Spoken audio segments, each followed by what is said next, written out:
ಹಿಂತಿರುಗುವವರೆಗೂ ಅಂದ್ರೆ SIT ಕಚೇರಿಗೆ ಬಂದಾಗ ಆತನನ್ನ ಏನು ವಿಡಿಯೋದಲ್ಲಿ ಸೆರೆ ಹಿಡಿತಿದ್ರು. ಆ ಬಳಿಕ ನಿರಂತರವಾಗಿ ಆತನ ಚಲನವಲನ, ಮಾತುಗಳು ಇವುಗಳನ್ನೆಲ್ಲ ಸೆರೆ ಹಿಡಿತಿದ್ರು. ಸದ್ಯ 12 ದಿನದ ಉತ್ಖನನ ಏನು ಆಗಿದೆ ಅದರ ಕುರಿತಂತೆ ಆ ವಿಡಿಯೋ ಏನಿದೆ ಅದನ್ನ ಮತ್ತು ಫೋಟೋವನ್ನು ಕೂಡ ಈಗಾಗಲೇ ಪರಿಶೀಲನೆ ಮಾಡ್ತಾ ಇರುವಂತದ್ದು. ಅಧಿಕಾರಿಗಳು ಮಹತ್ವದ ಚರ್ಚೆಯಲ್ಲಿ ತೊಡಗಿರುವಂತದ್ದು. ಜೊತೆಗೆ ನಾಳೆ ಯಾವ ರೀತಿಯಾಗಿ ಉತ್ಖನನ ನಡೆಸಬೇಕು 13ನೇ ಪಾಯಿಂಟ್ ಅನ್ನುವಂಥದ್ದು SIT ಅಧಿಕಾರಿಗಳೇ ಬಹಳ ಕಗ್ಗಂಟಾಗಿರುವಂತಹ ಪಾಯಿಂಟ್ ಅಂತ ಹೇಳ್ಬೋದು.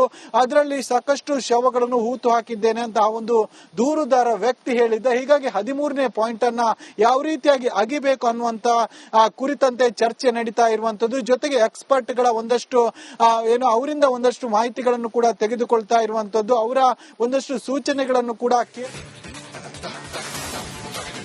Just hold Dinesh. 13ನೇ ಪಾಯಿಂಟ್ ಶೋಧ ಕಾರ್ಯ ಇವತ್ತು ಅಗಿಯೋದಿಲ್ಲ ಅನ್ನೋದು ನಿಮ್ಗೆ ಗೊತ್ತಿರುವಂತ ವಿಚಾರ. ತಂತ್ರಜ್ಞಾನದ ಮೊರೆ ಹೋಗಿ 13ನೇ ಪಾಯಿಂಟ್ ನಲ್ಲಿ ಏನಾದ್ರೂ ಕಳೆಬರಹ ಇದೆಯಾ ಅನ್ನೋದನ್ನ ಈಗ ಪತ್ತೆ ಮಾಡುವ ಚಿಂತನೆಯಲ್ಲಿದ್ದಾರೆ. ಗ್ರೌಂಡ್ ಪೆನೆಟ್ರೇಟಿಂಗ್ ರಾಡಾರ್ ಬಳಸಿ ಶೋಧವನ್ನ ಮಾಡಿಸುವ ಸಾಧ್ಯತೆ ಇದೆ, ಶೋಧ ಮಾಡುವ ಸಾಧ್ಯತೆ ಇದೆ. GPR ಬಳಸಿ ಶೋಧದ ಬಗ್ಗೆ SIT ಚಿಂತನೆಯನ್ನ ಮಾಡಿದೆ. SIT ಅಧಿಕಾರಿಗಳ ಜೊತೆಯಲ್ಲಿ ಪ್ರಣವ್ ಮೊಹಾಂತಿ ಚರ್ಚೆಯನ್ನು ಮಾಡಿದ್ದಾರೆ. SIT ಮುಖ್ಯಸ್ಥರು 13ನೇ ಸ್ಥಳದ ಉತ್ಖನನಕ್ಕೆ GPR ಬಳಸುವ ಬಗ್ಗೆ ಸಾಧ್ಯತೆಗಳ ಬಗ್ಗೆ ಈಗ ಚರ್ಚೆ. ತಜ್ಞರ ಅಭಿಪ್ರಾಯವನ್ನ ಪಡೆದು ತಂತ್ರಜ್ಞಾನವನ್ನ ಬಳಸಿ 13ನೇ ಪಾಯಿಂಟ್ ನಲ್ಲಿ ಶೋಧ ಕಾರ್ಯ ಮಾಡೋದಕ್ಕೆ. ಯಾಕಂತ ಹೇಳಿದ್ರೆ ಅಲ್ಲಿ ಪಕ್ಕದಲ್ಲೇ ಎಲೆಕ್ಟ್ರಿಕ್ ಕಂಬ ಇದೆ, ಹಾಗೆ ಅಲ್ಲಿ ಕನ್ಸ್ಟ್ರಕ್ಷನ್ ಕೆಲಸ ಆಗ್ತಾ ಇದೆ, ಹಾಗೆ ರಸ್ತೆ ಕೂಡ ಇದೆ, ಅಕ್ಕಪಕ್ಕ ಮನೆಯೆಲ್ಲ ಇದ್ದಾವೆ. ಹೀಗೆಲ್ಲ ಇರೋದ್ರಿಂದಾಗಿ 13ನೇ ಆ ಸ್ಥಳ ಇದೆಯಲ್ಲ 13ನೇ ಗುರುತಿಸಿದ ಜಾಗವನ್ನ ಅಗಿಯೋದು ತುಂಬಾ ಚಾಲೆಂಜ್ ಇದೆ. ಈ ಕಾರಣದಿಂದ ತಂತ್ರಜ್ಞಾನದ ಮೊರೆ ಹೋಗುವ ತೀರ್ಮಾನದಲ್ಲಿ ಈಗ SIT ಅಧಿಕಾರಿಗಳಿದ್ದಾರೆ.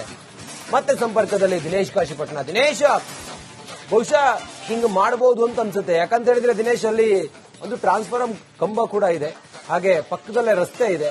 ಹೀಗೆಲ್ಲ ಇರೋದ್ರಿಂದಾಗಿ ತಂತ್ರಜ್ಞಾನದ ಮೊರೆ ಹೋಗಬಹುದು ಅಂತೇಳಿ. ಹೇಗೆ ಅದು ಯಾವ ಉಪಕರಣವನ್ನ ಬಳಸಿ ಅಲ್ಲಿ ಉತ್ಖನನ ಮಾಡಬಹುದು, ಅಂದ್ರೆ ಶೋಧ ಮಾಡಬಹುದು, ಕಳೆಬರಹವನ್ನ ಹುಡುಕಬಹುದು?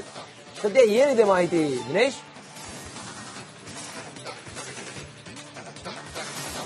ಹೌದು ರಂಜಿತ್ ಶಿರಿಯಾರ್, ಈ ಒಂದು 13ನೇ ಪಾಯಿಂಟ್ ಏನಿದೆ ಇದು SIT ಅಧಿಕಾರಿಗಳಿಗೆ ಕಗ್ಗಂಟು ಮತ್ತು ಸವಾಲು ಆಗಿರುವಂತದ್ದು. ಅಂದ್ರೆ 13ನೇ ಪಾಯಿಂಟ್ ಇರುವಂತದ್ದು ಡ್ಯಾಮ್ ಪಕ್ಕದಲ್ಲೇ ಈ ಒಂದು ಪಾಯಿಂಟ್ ಇರುವಂತದ್ದು. ಜೊತೆಗೆ ಆ ಒಂದು ಪಾಯಿಂಟ್ ನಲ್ಲೇ ಪಕ್ಕದಲ್ಲೇ ಟ್ರಾನ್ಸ್ಫರ್ ಕಂಬಗಳಿದೆ. ಹೀಗಾಗಿ ಆ ಒಂದು ಪಾಯಿಂಟ್ ಏನಿದೆ ಅದನ್ನು ಉತ್ಖನನ ನಡೆಸುವುದು ಬಹಳಷ್ಟು ಸವಾಲಿನ ಕೆಲಸ. ಬಹಳಷ್ಟು ನಾಜೂಕಾಗಿ ಆ ಒಂದು ಉತ್ಖನನ ನಡೆಸಬೇಕು ಅನ್ನುವಂಥದ್ದು SIT ತೀರ್ಮಾನಿಸಿರುವಂತದ್ದು. ಹೀಗಾಗಿ ಒಂದಷ್ಟು ಎಕ್ಸ್ಪರ್ಟ್ ಗಳ ಸಲಹೆಯನ್ನು ಕೂಡ ಪಡೆದುಕೊಳ್ತಾ ಇರುವಂತದ್ದು. ಅಂದ್ರೆ ಇದನ್ನು ಕಾರ್ಮಿಕರಿಂದ ಉತ್ಖನನ ನಡೆಸೋದಾ ಅಥವಾ GPR ಗಳನ್ನ ಬಳಸಿಕೊಂಡು ಉತ್ಖನನ ನಡೆಸುವುದಾ ಅನ್ನುವಂತ ನಿಟ್ಟಿನಲ್ಲಿ ಅವರಿಂದ ಒಂದಷ್ಟು ಸಲಹೆಗಳನ್ನು ಪಡೆದುಕೊಂಡಿರುವಂತದ್ದು. ಜೊತೆಗೆ ಈ ಒಂದು 13ನೇ ಪಾಯಿಂಟ್ ಯಾವತ್ತು ನಡಿಬೇಕಿತ್ತು, ಯಾವತ್ತು 9ನೇ ದಿನದ ಉತ್ಖನನ ನಡೆದು 13ನೇ ಪಾಯಿಂಟ್ ನಲ್ಲಿ ಉತ್ಖನನ ನಡಿಬೇಕಿತ್ತು. ಆದ್ರೆ ಇವತ್ತು ಆ ಒಂದು ಪಾಯಿಂಟ್ ನಲ್ಲಿ ಉತ್ಖನನ ನಡೀಲಿಲ್ಲ. ಕಾರಣ ಏನಂದ್ರೆ ಅದರಲ್ಲಿ ಒಂದಷ್ಟು ಸವಾಲುಗಳು ಇರುವಂತದ್ದು, ಬಹಳಷ್ಟು ಕಗ್ಗಂಟಾಗಿರುವಂತಹ ಪ್ಲೇಸ್ ಅದು. ಹೀಗಾಗಿ ಒಂದಷ್ಟು ಸಲಹೆ ಮತ್ತು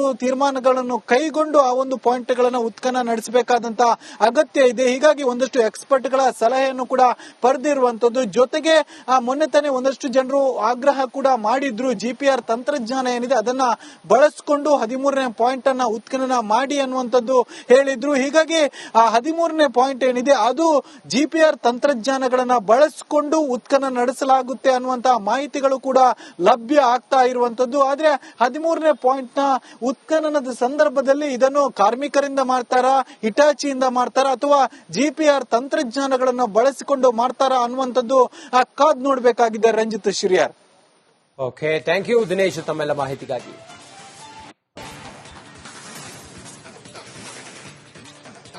ಧರ್ಮಸ್ಥಳದ ವಿಚಾರವಾಗಿ ಅಪಪ್ರಚಾರ ಸರಿಯಲ್ಲ. ಬೆಂಗಳೂರಿನಲ್ಲಿ ಶಾಸಕ ಸುನೀಲ್ ಕುಮಾರ್ ಹೇಳಿಕೆ ಕೊಟ್ಟಿದ್ದಾರೆ. ವಾಕ್ ಸ್ವಾತಂತ್ರ್ಯ ಹೆಸರಲ್ಲಿ ಸ್ವಾತಂತ್ರ್ಯ ಹರಣ ಆಗ್ತಾ ಇದೆ. ಈವರೆಗೆ ನಾವು ಮಾತನಾಡುವ ಅನಿವಾರ್ಯತೆ ಇರಲಿಲ್ಲ, ಆದರೆ ಹಿಂದೂ ಧರ್ಮದ ಬಗ್ಗೆ ಅವಹೇಳನ ಸರಿಯಲ್ಲ. ಕಳೆ ಬರಹದ ಸತ್ಯಾಸತ್ಯತೆ SIT ತನಿಖೆಗೆ ಇದ್ಯಾವುದಕ್ಕೂ ಕೂಡ ವಿರೋಧ ಇಲ್ಲ. ತನಿಖೆ ಹೀಗೆ ಮಾಡಬೇಕೆಂದು ಹೇಳೋದು ಸರಿಯಲ್ಲ. ಧರ್ಮಸ್ಥಳದ ಬಗ್ಗೆ ಅಪಪ್ರಚಾರ ನಿಲ್ಲಿಸಬೇಕು. SIT ತನಿಖೆ ಸರಿಯಾದ ರೀತಿಯಲ್ಲಿ ಆಗಬೇಕು. ಬೆಂಗಳೂರಿನಲ್ಲಿ ಹೀಗಂತ ಶಾಸಕ ಸುನೀಲ್ ಕುಮಾರ್ ಆಗ್ರಹ ಮಾಡಿದ್ದಾರೆ. ಕಳೆದ 10 ದಿವಸದಲ್ಲಿ ಸ್ಥಳದಲ್ಲಿ ಕಳೆಬರವನ್ನ ಪತ್ತೆ ಮಾಡುವಂತ ನೆಪದಲ್ಲಿ ನಡೀತಾ ಇರುವಂತಹ ಮೇಲಾಟಗಳನ್ನು ನೋಡಿದಾಗ ಒಂದು ಕರ್ನಾಟಕದ ಅತ್ಯಂತ ಪ್ರತಿಷ್ಠಿತವಾದಂತಹ ಒಂದು ಶ್ರದ್ಧಾ ಕೇಂದ್ರ ಧರ್ಮಸ್ಥಳ, ಇದರ ಬಗ್ಗೆ ಇಷ್ಟು ದೊಡ್ಡ ಪ್ರಮಾಣದಲ್ಲಿ ಅಪಪ್ರಚಾರಗಳನ್ನ, ಧಾರ್ಮಿಕ ನಿಂದನೆಯನ್ನ, ಅವಹೇಳನವನ್ನ ಒಂದು ಗುಂಪು ದೊಡ್ಡ ಪ್ರಮಾಣದಲ್ಲಿ ಮಾಡ್ತಾ ಇದ್ರೂ ಕೂಡ ಪೊಲೀಸರು ಇದ್ರ ಬಗ್ಗೆ ಮಾತಾಡ್ತಾ ಇಲ್ಲ. ಸರ್ಕಾರ ಇದ್ರ ಬಗ್ಗೆ ಯಾವುದೇ ರೀತಿಯಾದಂತ ಒಂದು ಹೆಜ್ಜೆಯನ್ನು ಕೂಡ ಇವತ್ತು ಮುಂದೆ ಇಡಲಿಲ್ಲ. ನಾನು ಮಂಗಳೂರಿನ ಜಿಲ್ಲಾಡಳಿತಕ್ಕೆ ಪ್ರಶ್ನೆಯನ್ನ ಮಾಡ್ತೇನೆ.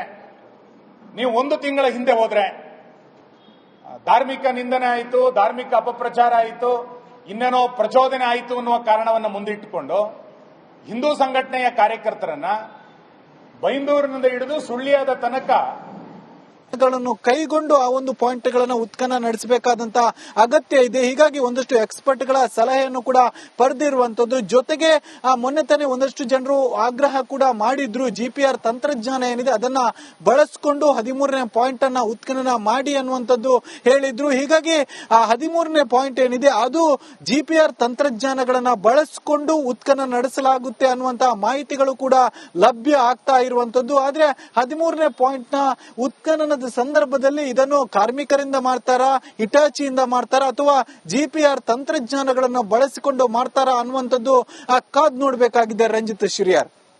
ಓಕೆ, ಥ್ಯಾಂಕ್ ಯು ದಿನೇಶ್ ತಮ್ಮೆಲ್ಲ ಮಾಹಿತಿಗಾಗಿ.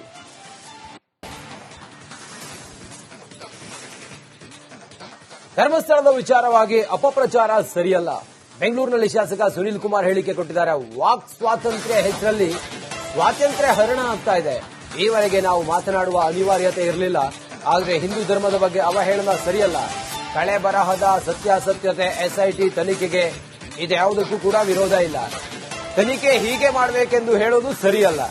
ಧರ್ಮಸ್ಥಳದ ಬಗ್ಗೆ ಅಪಪ್ರಚಾರ ನಿಲ್ಲಿಸಬೇಕು. ಎಸ್ಐಟಿ ತನಿಖೆ ಸರಿಯಾದ ರೀತಿಯಲ್ಲಿ ಆಗಬೇಕು. ಬೆಂಗಳೂರಿನಲ್ಲಿ ಹೀಗಂತ ಶಾಸಕ ಸುನೀಲ್ ಕುಮಾರ್ ಆಗ್ರಹ ಮಾಡಿದ್ದಾರೆ.